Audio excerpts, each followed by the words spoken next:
All India LIC agents federation Kozhikode division കമ്മിറ്റിയുടെ നേതൃത്വത്തിൽ LIC division ഓഫീസിന് മുന്നിൽ കൂട്ടധർണ നടത്തി. പ്രതിഷേധ പരിപാടി MK രാഘവൻ MP ഉദ്ഘാടനം ചെയ്തു.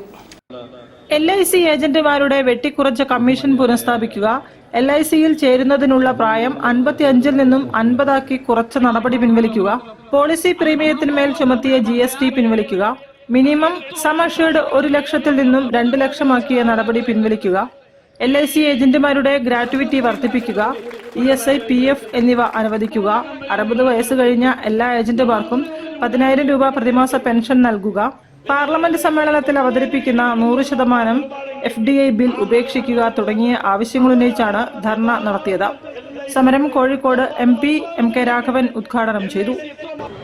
LICയുടെ വളർച്ചയുടെ അടിസ്ഥാനമാരാണ്, LIC ഉയർച്ചയുടെ അടിസ്ഥാനമാരാണ്.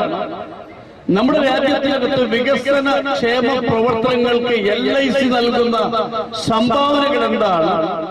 ഇതെല്ലാം വളരെ കൃത്യമായി വിലയിരുത്താനെങ്കിലും മാനേജ്മെന്റ് തയ്യാറാകണം എന്നാണ് എനിക്ക് വിനയപൂർവ്വം അഭ്യർത്ഥിക്കാനുള്ളത്. അതുകൊണ്ട് LIC ഏജന്റുമാരെ ആട്ടിയോടിക്കാൻ നിങ്ങൾ ശ്രമിച്ചാൽ, അതല്ലെങ്കിൽ LIC ഏജന്റുമാരെ അവർക്ക് ആവശ്യമായ പരിഗണന പോലും നൽകാൻ നിങ്ങൾ തയ്യാറാകുന്നില്ലെങ്കിൽ LIC എവിടെ എത്തും എന്നുകൂടി നിങ്ങൾ ആലോചിക്കണം എന്നാണ് എനിക്ക് സൂചിപ്പിക്കാനുള്ളത്. ഡിവിഷൻ പ്രസിഡന്റ് CO രവീന്ദ്രൻ അധ്യക്ഷത വഹിച്ചു. Councillor SK Abubakar, K Rajeev, EC Satheesan, PS Aneesh, PP Krishnan, P Venugopal തുടങ്ങിയവരും സംസാരിച്ചു. News bureau, Kozhikode. വാർത്തകളിൽ ഇനി മറ്റൊരിടവേള. ക്യാൻസറിനെതിരെ പൊരുതാനായി കാലിക്കറ്റ് സിറ്റി സർവീസ് സഹകരണ ബാങ്കും MVR ക്യാൻസർ സെന്ററും സംയുക്തമായി അവതരിപ്പിക്കുന്ന ക്യാൻസർ ചികിത്സാ സഹായ പദ്ധതിയാണ് മാസ് കെയർ.